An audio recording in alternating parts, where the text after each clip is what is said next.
Why would medical professionals give patients what they think they want instead of what they need? How the fear of being politically incorrect is creating a whole new category of victims. For the Colson Center, I'm John Stonestreet. This is Breakpoint. In a strange sort of way, a recent Sky News story reminded me of Luke 11. That's where Jesus asked whether, if your child asked for a fish, you'd give them a snake, or if they asked for an egg, would you hand them a scorpion?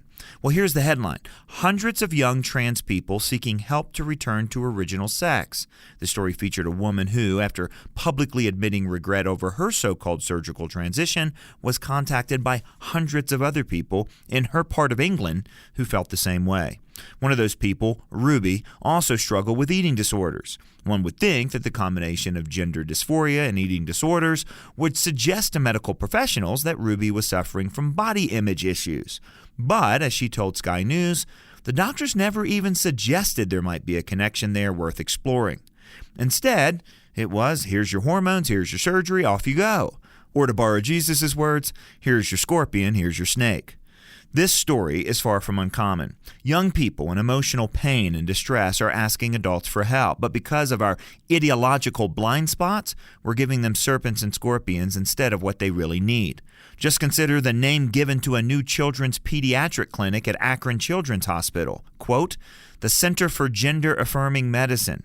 Since the fundamental connection between gender and any biological reality has already been severed by our ideological commitments, it's safe to assume that doctors here will affirm, both in their diagnoses and with their prescribed treatments, whatever gender a child claims they are. But what about the Rubies of the world? What about the hundreds of people in that one part of England that were given the wrong treatment for their psychological issues?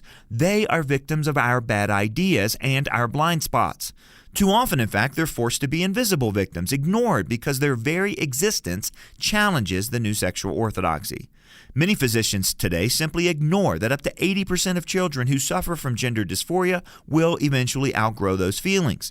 Even worse, they fail to connect the dots between gender dysphoria and potentially serious mental illnesses that often accompany it, like depression or generalized anxiety disorder, or in Ruby's case, a severe eating disorder.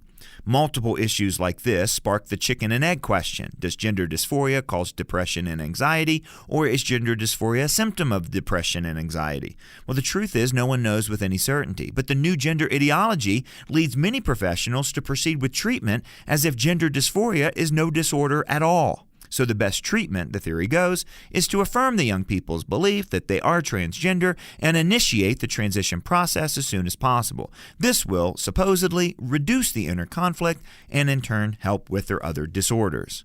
Well, this neat and tidy theory has a big problem. There's no evidence it works. In fact, evidence points the other way. A 2011 study that followed 324 Swedish men who had undergone sexual reassignment surgery found that 10 to 15 years later, their suicide rate was 20 times higher than that of their peers. An earlier study in Britain commissioned by the Guardian newspaper found that there was no conclusive evidence that sex change operations improve the lives of transsexuals, with many people remaining severely distressed, even suicidal, after the operation. Well, today, affirmation passes for care, not because it is, but because it affirms gender ideology, even if it leads to life-altering surgeries or hormonal treatments. If the patient later regrets it or hurts themselves or are miserable, well, hey, we'll just blame it on transphobia. Look, ideas have consequences. Bad ideas have victims. We must ensure that the victims of bad gender ideology are no longer invisible. Their stories must be heard. For Breakpoint, I'm John Stonestreet.